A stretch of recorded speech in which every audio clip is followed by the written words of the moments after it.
जय श्री कृष्णा मित्रों। आज मैं आप सबको संतान सप्तमी व्रत कथा सुनाने जा रही हूँ। यह व्रत भाद्रपद मास के शुक्ल पक्ष की सप्तमी को किया जाता है। एक दिन महाराज युधिष्ठिर ने भगवान से कहा कि हे प्रभु, कोई ऐसा उत्तम व्रत बताइए जिसके प्रभाव से मनुष्यों के सांसारिक दुख क्लेश दूर होकर पुत्र एवं पौत्रवान हो। यह सुनकर भगवान बोले, हे राजन, तुमने बड़ा ही उत्तम प्रश्न किया है।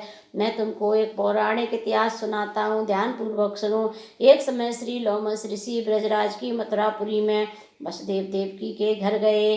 ऋषिराज को आया हुआ देख कर के उन दोनों अत्यंत प्रसन्न हुए तथा उनको उत्तम आसन पर बैठाकर उनकी अनेक प्रकार से वंदना तथा सत्कार किया। फिर मुनि के चरणोदक से अपने घर तथा शरीर को पवित्र किया।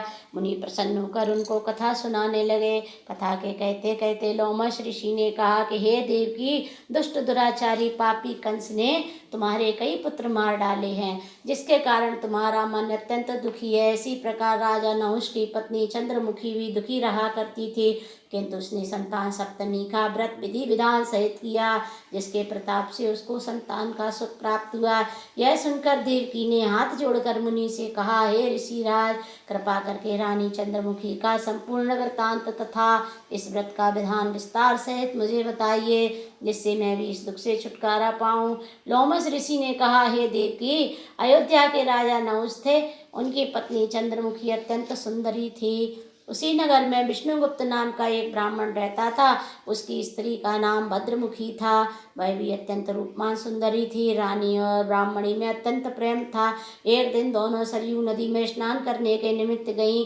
वहाँ उन्होंने देखा कि अन्य बहुत सी स्त्रियां सरयू नदी में स्नान करके निर्मल वस्त्र पहनकर एक मंडप में श्री शंकर जी एवं पार्वती जी की मूर्ति स्थापित करके उनकी पूजन कर रही थीं।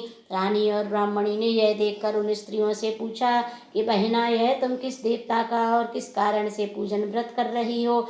यह सुनो, उन स्त्रियों ने कहा कि हम संतान सप्तमी का व्रत कर रही हैं और हमने शिव पार्वती जी का पूजन चंदन अक्षत आदि से षोडशोपचार विधि से किया है।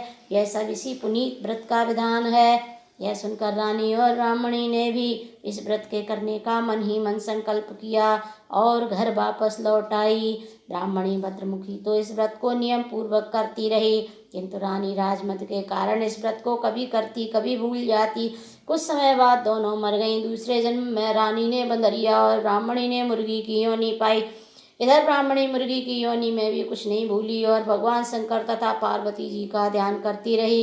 उधर रानी बंदरिया की योनि में सब कुछ भूल गई। थोड़े समय के बाद इन दोनों ने यह देह त्याग दी।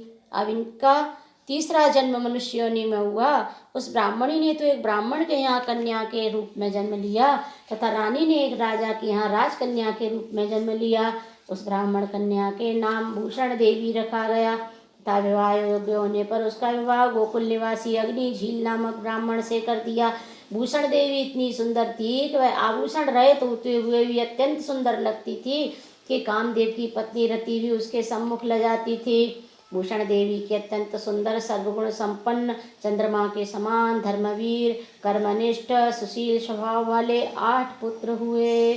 यह शिव के व्रत का पुनीत फल था। दूसरी ओर शिव विमुख रानी के गर्भ से कोई भी पुत्र नहीं हुआ और ने संतान दुखी रहने लगी।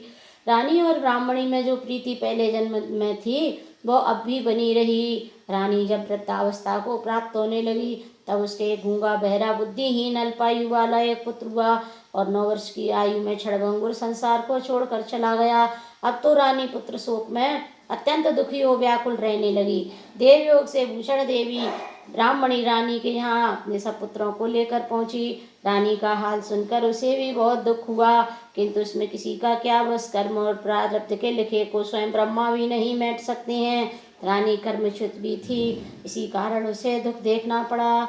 इधर रानी उस ब्राह्मणी के इस वैभव और 8 पुत्रों को देखकर मन ही मन ईर्ष्या करने लगी तथा उसके मन में पाप उत्पन्न हुआ। उस ब्राह्मणी ने रानी का संताप दूर करने के निमित्त अपने 8 पुत्र रानी के पास छोड़ दिए। रानी ने पाप के वशीभूत होकर उन ब्राह्मण पुत्रों की हत्या करने के विचार से लड्डू में विष मिलाकर उनको भोजन करा दिया, परंतु भगवान शंकर की कृपा से एक भी बालक की मृत्यु ना हुई। यह देखकर तो रानी अत्यंत ही आश्चर्यचकित हो गई और इस रहस्य का पता लगाने की मन में ठान ली। भगवान की पूजा सेवा से निवृत्त होकर जब भूषण देवी आई तो रानी ने उससे कहा, मैंने तुम्हारे पुत्रों को मारने के लिए इनको जहर मिलाकर लड्डू खिला दिए, किंतु इनमें से एक भी नहीं मरा। तूने ऐसा कौन सा दान पुण्य व्रत किया है जिसके कारण तेरे पुत्र नहीं मरे और तू नित्य नए सुख भोग रही है? तू बड़ी सौभाग्यवती है। इस सब का भेद तू मुझे निष्कपट होकर समझा, मैं तेरी बड़ी ऋणी रहूंगी। रानी के ऐसे 3 वचन सुनकर भूषण ब्राह्मणी कहने लगी, हे रानी सुनो, तुमको 3 जन्म का हाल कहती हूँ, सो ध्यानपूर्वक सुनना। पहले जन्म में तुम राजा नहुस की पत्नी और तुम्हारा नाम चंद्रमुखी था, मेरा नाम भद्रमुखी था और मैं ब्राह्मणी थी। हम तुम अयोध्या में रहते थे और मेरी तुम्हारी बड़ी प्रीति थी।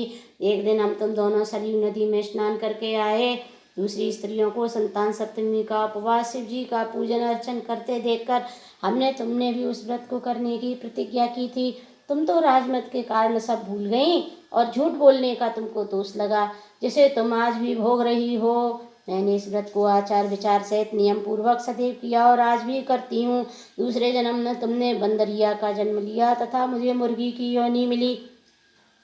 भगवान शंकर की कृपा से इस व्रत के प्रभाव तथा भगवान नाम को मैं इस जन्म में भी न भूली और निरंतर उस व्रत को नियमानुसार करती रही।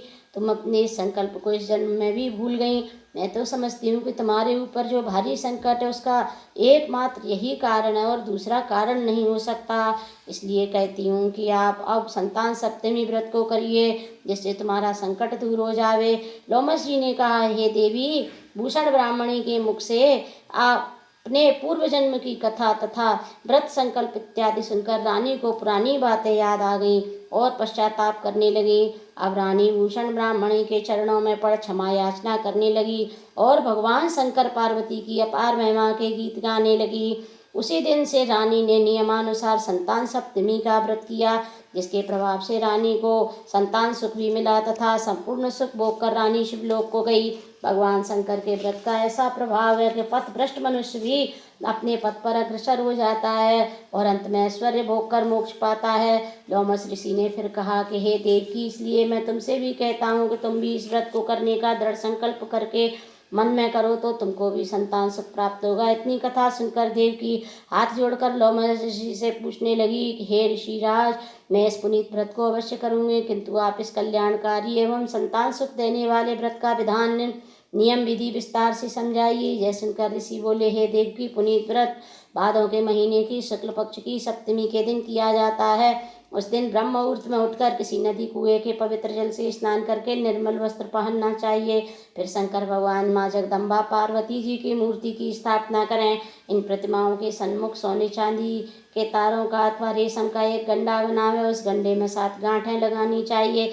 इस गंडे की धूप दीप अष्टगंध से पूजा करके अपने हाथ में बांधें और भगवान शंकर से अपनी कामना सफल होने की शुद्ध भाव से प्रार्थना करें। तदंतर 7 पुआ बनाकर भगवान को भोग लगावें। 7 पुआ यथाशक्ति सोने चांदी की एक अंगूठी बनाकर इन सबको एक तांबे के पात्र में रखकर उनका षोडशोपचार विधि से पूजन करके किसी सदाचार धर्मनिष्ठ कर्मनिष्ठ सत्पात्र ब्राह्मण को दान में देवें। उसके पश्चात 7 पुआ स्वयं प्रसाद में ग्रहण करें। इस प्रकार इस व्रत का पारायण करना चाहिए। प्रति मास की शुक्ल पक्ष की सप्तमी के दिन हे देवकी, यदि इस व्रत को इस प्रकार नियमानुसार करने से समस्त पाप नष्ट होते हैं और भाग्यशाली संतान उत्पन्न होती है तथा अंत में शिवलोक की प्राप्ति होती है। हे देवकी, मैंने तुमको संतान सप्तमी का व्रत संपूर्ण विधान विस्तार सहित वर्णन कर दिया। अब तुम नियम पूर्वक करो, जिससे तुमको उत्तम संतान प्राप्ति होगी। इतनी कथा कहकर भगवान आनंद कंद श्री कृष्ण ने धर्मावतार युधिष्ठिर से कहा कि लोमस जी इस प्रकार हमारी माता को शिक्षा देकर चले गए। ऋषि के कथनानुसार हमारी माता देवकी ने इस व्रत को नियमानुसार किया, जिसके प्रभाव से हम उत्पन्न हुए। यह व्रत विशेष रूप से स्त्रियों को तो कल्याणकारी है ही है, परंतु पुरुष को भी समान रूप से कल्याणदायक है। संतान सुख देने वाले, पापों का नाश करने वाला यह उत्तम व्रत है, जिसे स्वयं भी करें और दूसरों से भी करावें। नियम पूर्वक जो इस व्रत को करता है और भगवान शंकर एवं पार्वती की सच्चे मन से आराधना करता है, वह निश्चय ही अमर यश प्राप्त करके अंत में शिवलोक को प्राप्त होता है। जय श्री कृष्ण।